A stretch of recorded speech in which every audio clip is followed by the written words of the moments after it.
Okay, so yesterday me and Chris were driving back from hockey, and I was telling him how I'd met with a couple of the dudes in the entrepreneurship department here and talked about making neurodivergent more of a real thing and like what steps I need to take. And so we went out, we planned everything out, and he was like, yeah, but the most important thing here when developing a business is this sense of perception.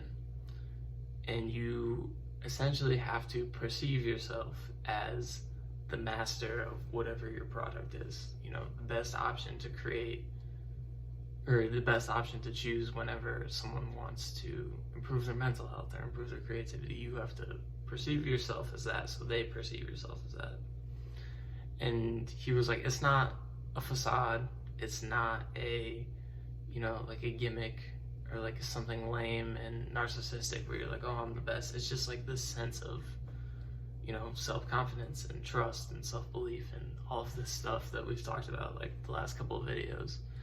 And he was like, and one, not Chris, this was the dude in the entrepreneurship center, but me and Chris were talking about this.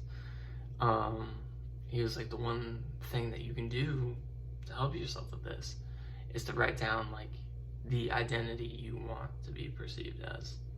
So essentially, you know, who is, you know, neurodivergent, or who is, you know, the Alex that's in that position? Like, what qualities does he have? What does he have that you're not giving off right now? And so I was talking to Chris about this, and I was like, this is like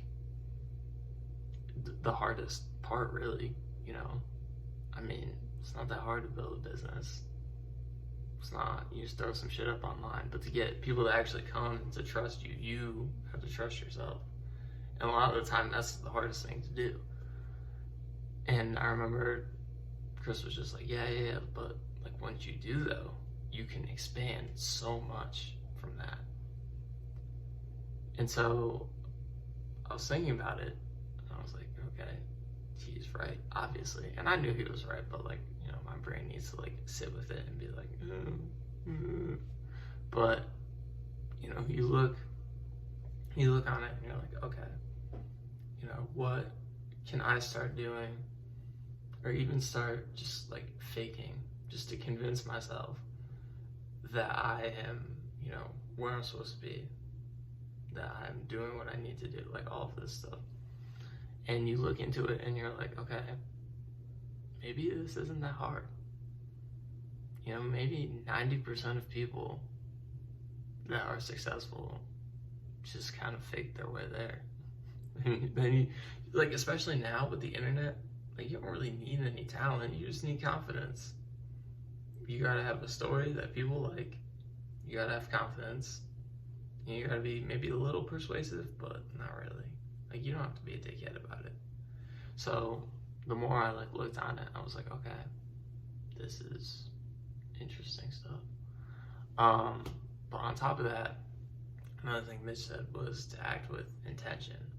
So whenever you're out there and you're, you know, kind of faking this new identity or trying to adopt this new identity, a really good thing to do is to make sure that you act with intention. So every day you break like a new fear or complete a new task or a new goal, you know, be attentive.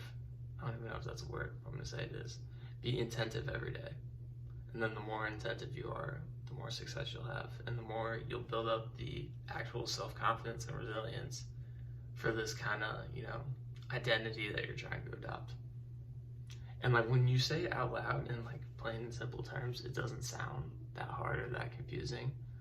But like in the moment, it can be like, oh, I don't know about that. Like how much do I actually believe in myself? But you got to. Because I mean, what if you don't? Let's go back to the story a couple days ago. What if you don't, and all of a sudden shit hits the fan and you got 48 hours to live? Well, fuck, bro. You're screwed. So, might as well just do it. Who gives a fuck what anybody else thinks? But that's it. Identity, intention, don't give a fuck what anybody else thinks. Alright, peace. Pizza.